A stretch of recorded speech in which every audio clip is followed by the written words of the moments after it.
For Yom HaShoah, we're balancing the incomprehensible nature of the Holocaust with the need to process and heal the collective trauma and its intergenerational effects.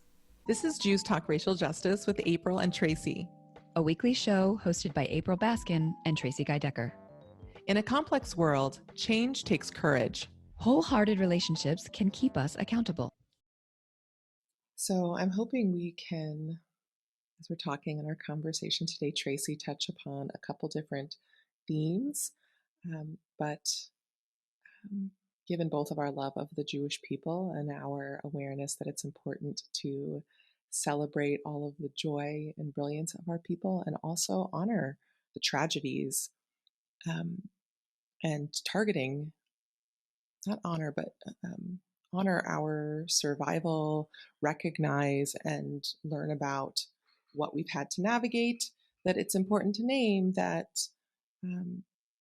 the episode that we're making today will be published on Yom HaShoah, the Holocaust Day of Remembrance that has been designated by Jews. I think perhaps specifically the state of Israel on behalf of the Jewish people. And so we were talking about this and thinking through it, and I think I'd like to circle back to some of our preliminary thoughts, but you were also just, we wanted to, as we often do, pause our conversation and just start recording. And it was one of those synchronistic moments where I had a thought, where I was thinking, I think also too, one thing that we could do to help bring some life and inspiration into the conversation is if we could also pull in relevant themes from other contexts or thought leaders. And without me even saying that, you just started to talk about that. And so I think this would actually be, before we dive into some of the specifics from our internal perspective, it would be great for you to further frame our conversation, I think, here, because one of the elements of anti-Jewish oppression is isolation. And so I think actually starting with where you were going in our conversation would be a great way to open this and to remind us as we discuss some of these themes that we are not alone.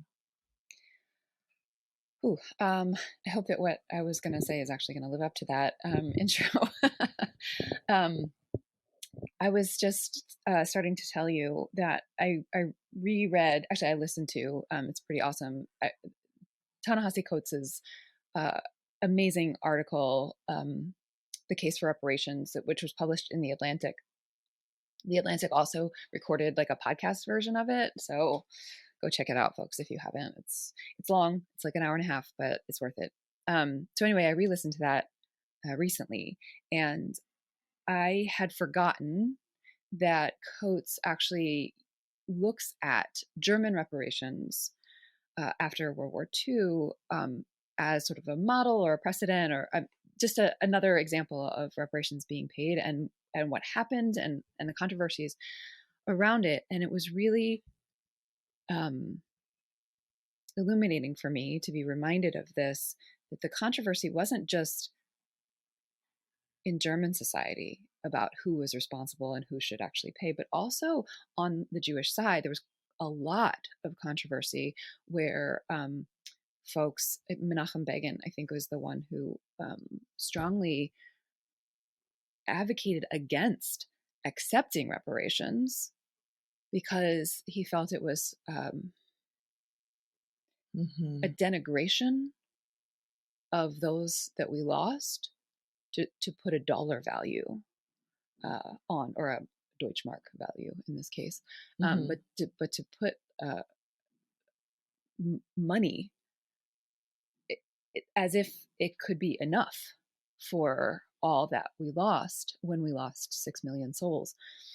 And money for murder. Yeah. And it just really... and theft. It's so layered. There's so many layers. I think that's really was my biggest takeaway, was just how many layers it is. I think we want to like put things in neat boxes,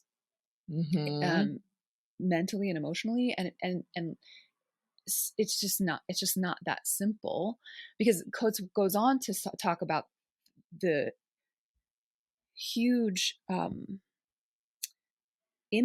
positive impact of the reparations that Germany did end up paying over 12 years, that allowed the state of Israel to become a modern nation state in the way that it is now, with infrastructure, and all of the things that are needed to help care for the citizens. That so Coates goes on to say that the reparations, what a difference it made in the economy of the nascent state. And he was looking at it to think about like what a difference it would make in the economy, and for like to really change the structure of American society based as it is on socioeconomics. Anyway, it was, I found my thoughts as a result of hearing about what happened really instructive, and like I had to really kind of lean into the like, this is too big for me to kind of chew up and swallow right now. Like I'm going to continue to work on it, which reminded me actually when I was in great. graduate school and I went to Israel and I went to the Yad Vashem, the Israeli Holocaust Memorial Museum. And there's this one part I remember very clearly. I was with my professor and mentor, Paul Mendes-Floor, and we were standing, and I was just overwhelmed by the grief and the pain and the power of the place.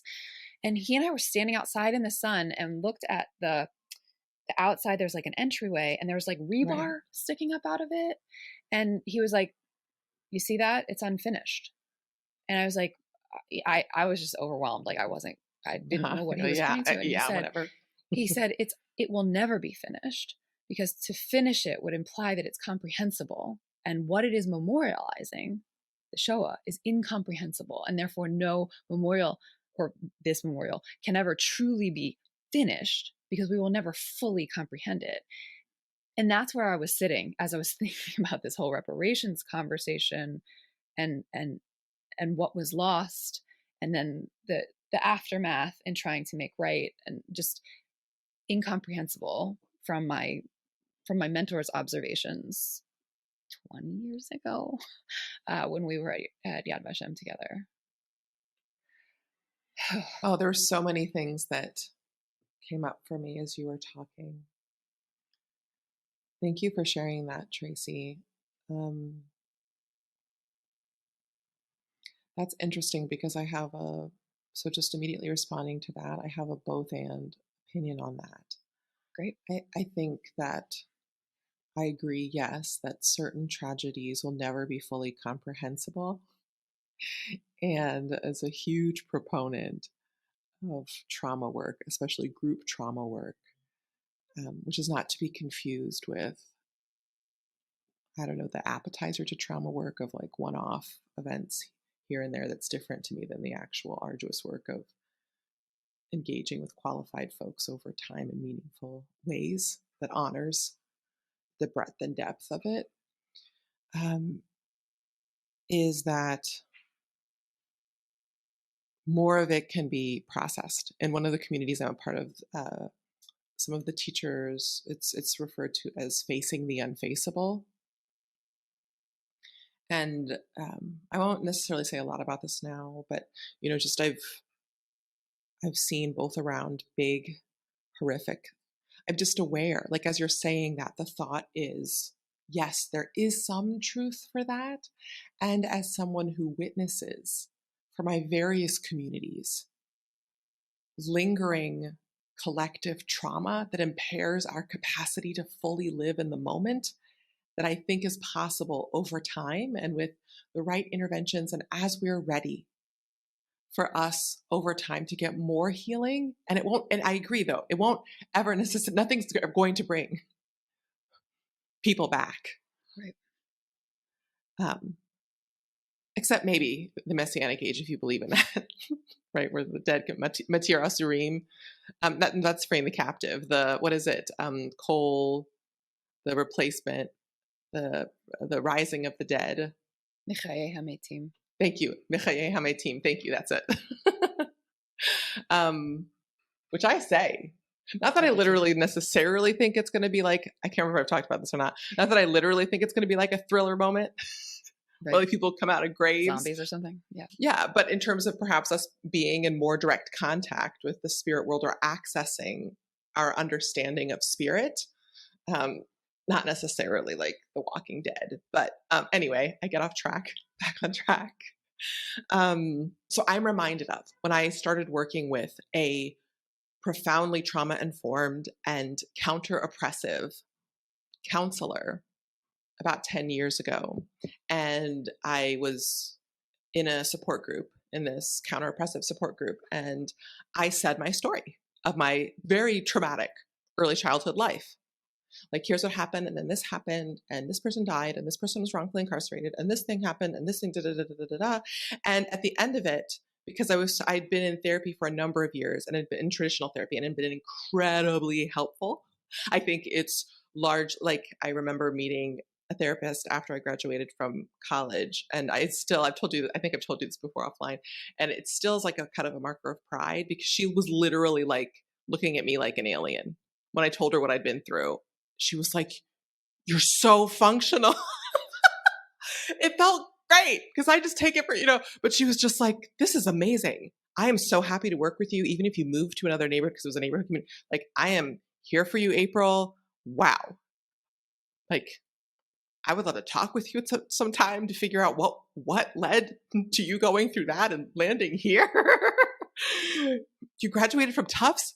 Like, I heard you say, yes, you needed to take some medical leaves, but anyway. So I felt like I'm pretty solid, right?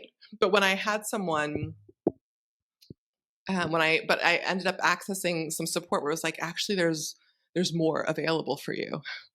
And there are places and things that you've closed off. And so anyway, so I shared this in this counter-oppressive healing space and support group, trauma-informed, counter-oppression-informed group.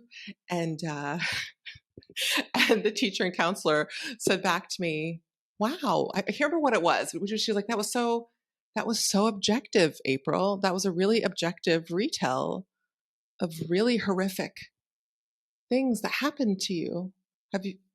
Have you ever had a chance to cry about it?" And it was it was a total panic. Like I'd seen lots of counselors before. I was really getting them up to date in the first hour of our session. And then we'd have months or years working together. I was like, and over the years that followed, off and on, I've revisited that thing and mining it, and it started to open up, and the danger got more localized to specific things, to specific moments, and space started to come in where it was like, oh my gosh, oh wow, I've been struggling with this thing throughout my life. And it wasn't low self-esteem, that's not it, but it was about efficacy and a certain fear I'd had for so many years. And eventually I realized that, not even fully consciously, I'd been feeling guilty about something horrible that had happened when I was 3. Right? But it was through getting more proximate. And I'm not saying that it will be exactly the same on an individual level of navigating trauma versus a collective level, but that with the right rigorous support, that there's more healing that's available to us. And that's the big question of my career over the past 6 or so years, is continually thinking about, how can we do this individually on a larger scale that's safe, that's ethical, that for the people who want it? What does this look? How could I figure out how to get this resourced in the way we need? And still not fully having an answer. And so, deciding in partnership with you to start to do things that prime us for that potential, and bringing more folks into some of the other foundational knowledge and awareness I have, and then start to perhaps bring more minds into this so we can think together, because I have in my mind what it looks like, but I think it could look like a lot of different things depending upon what people need. So anyway, so that's one thing that came up. The other thing that I thought about with what you were saying, which is interesting to note, and I've spent a lot of time thinking about this, but not quite in that way, when you were talking about Menachem Begin and him wanting to resist receiving the funds. And I just wanted to name very briefly, I'm sure others thought of this too, that it's interesting because it's similar and also quite different around the nature of the reparations in the States versus in Germany. And that certain things are more acute. The rate of murder was much more rapid, whereas people in the States, I forget what the modern word is, slave captors and enslaved captors of enslaved Africans, as opposed to, and even there I still said slave, which that's an old thing. I should say enslaved peoples, opted to keep people alive for as long as they could to get as much value before they killed them or let them die. But I could see how that would feel differently. I think it's also the proximity in time. Yes, because agreed. Even in the 50s and 60s, when nearly everyone who had witnessed it was still alive, that there was a big argument in Germany where many Germans felt that only the people who actually were working in the camps were responsible. Oh boy. So even with close proximity, chronological proximity, there was resistance to taking personal responsibility for something that had been done. Yeah. And so in the States, when you add, almost 2 centuries of time between the horror and conclusion of the ongoing trauma, and the conversation, like that resistance that was there even in almost immediate aftermath, has only grown, and also, I don't know how to say this, like spread and like diffused in some ways, like kind of went into invisibility, but also kind of like blurred into the milieu and became more massive. So it grew and also just became less of something you could point directly to as an explicit, in the same ways that that's happened with racism in general, that it went from being just explicit, blatant, to coded language, to dog whistles, to setting up structure so that those beliefs are just reinforced and are implemented without ever having to say those words or even think that that different people believe that, because things were set up just so it happens. Mm-hmm. What's really interesting though in using these two as comparative, something I've noticed in Holocaust studies today is that some of the writers and thinkers who are doing really fascinating and important research and writing about anti-Semitism in general and the Holocaust in particular are non-Jewish Germans who are like our age, my age, so grew up entirely after the war, but had that, like, the German culture has done a lot to try and proactively teach and take responsibility for what happened. And so we're seeing German academics who are really trying to understand and document anti-Semitism and the Holocaust, which I feel it feels like a really important and interesting outcome of the past 70 years or whatever. That if we are comparing, like, that's something that I think is really interesting. What does that look like if we could translate it here and actually do the healing and the truth telling as a society? what does it look like on the other side? It's just an interesting thought experiment. Yeah, there's a few things on my mind. One is that, and I'm not the first to say this, I'm sure, um, that one difference between Germany and the States is that Germany clearly lost, and America has yet to lose. And there's a different sort of forced humility that can come, we're dealing with something sort of like we at times compare the States to ancient Egypt, but it's more like if somehow, I don't, it's a dark, if the Third Reich hadn't lost. That's when you say it like that, for me, it's like, ooh.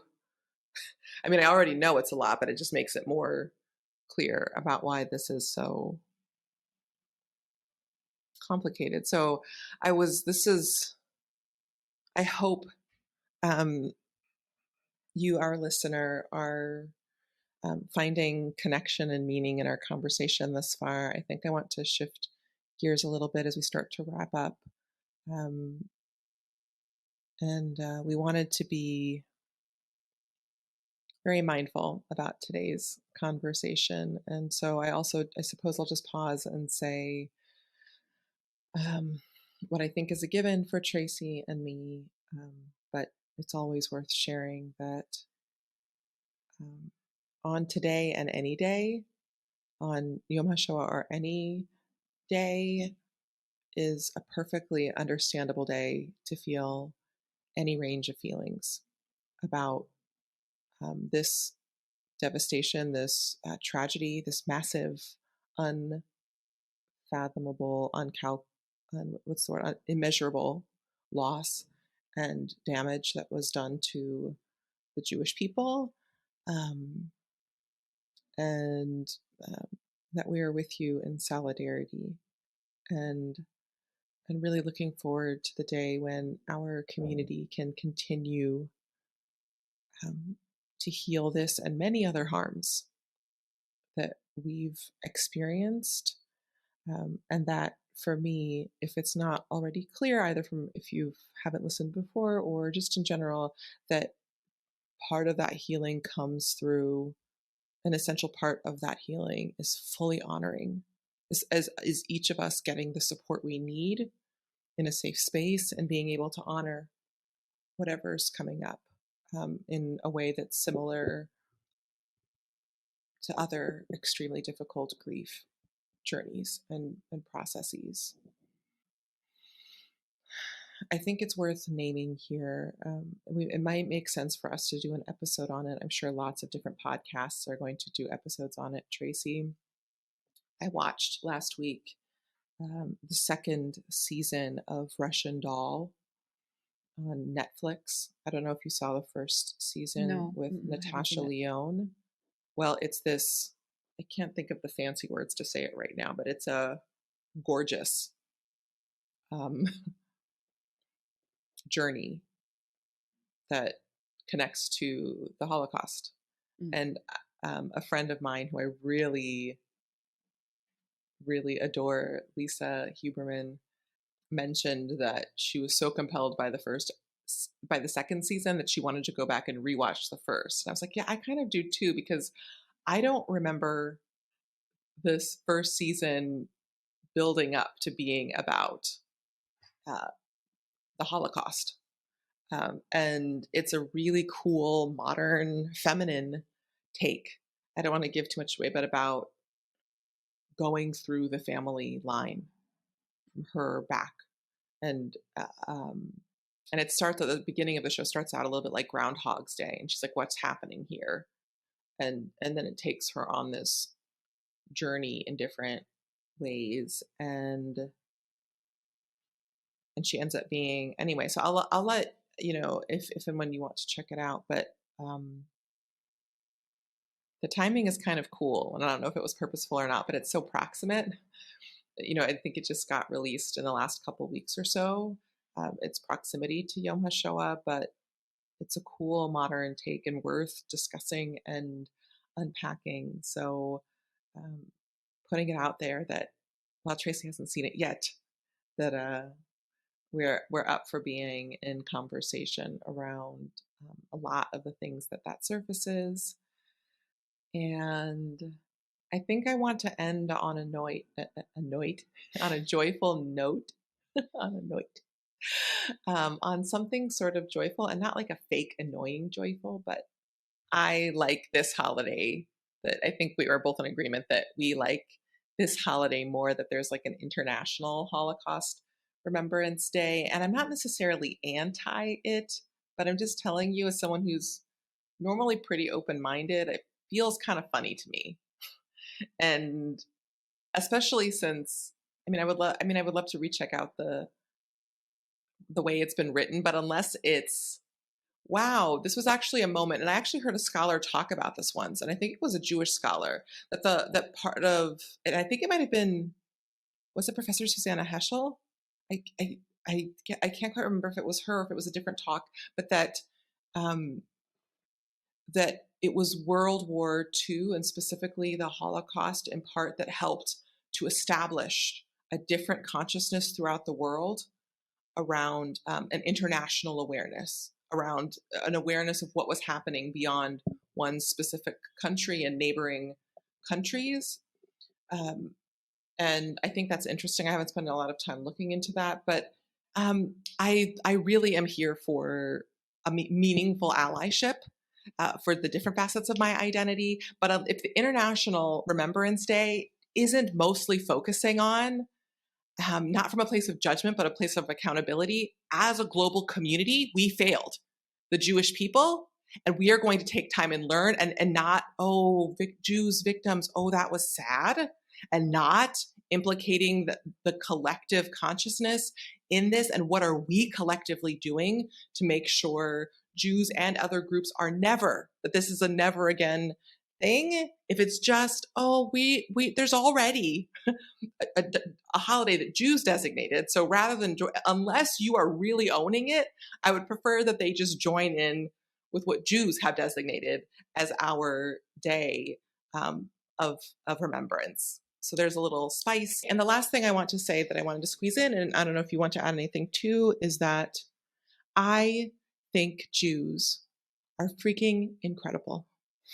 We are brave and funny and smart, and I feel safe in various ways. When I know I'm with other Jews, I feel like there's room for me, not always, but often, there's room for me to be creative and agitational, and for me to receive agitation around intellectual thinking. There is so much about our people that I love, and I love seeing a number of Jews thrive, and we deserve, as all people do, and especially in light of what we've been through, to be healthy and safe, unconditionally safe, and have lots of opportunities to share our brilliance and huge, beautiful love with the world, and be celebrated and cherished. Again, just as all people do, but it's also sacredness and power and specificity in honoring us as a people. And I am so proud to be Jewish and to be a part of our people. And that doesn't mean there's all kinds of things that we could work on, as all humans and groups of people need. But I continue to be a part of this community because we're special and sacred.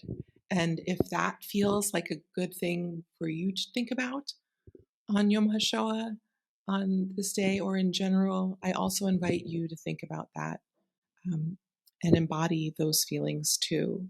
We get to feel the full range as we need to, as we're ready. And I'm so proud of us as a people. And also, last note, if there are any allies who are listening in, and Jewish adjacent folks, thank you for being with us on this journey. And I'm so excited for what we are going to collectively embody and achieve in the years ahead, given all that we already are and have done. If you're interested in cultivating a trauma-informed Jewish social and racial justice practice, we're convening a cohort of kindreds in our new intensive experience, Grounded and Growing. There are only a few spots left, and applications are due Friday the 29th. Find out more in the show notes. Thanks for tuning in. Our show's theme music was composed by Elliot Hammer. You can find this track and other beats on Instagram at Elliot Hammer. If this episode resonated with you, please share it and subscribe. To join the conversation, visit JewsTalkRacialJustice.com, where you can send us a question or suggestion, access our show notes, and learn more about our team. Take care until next time, and stay humble and keep going.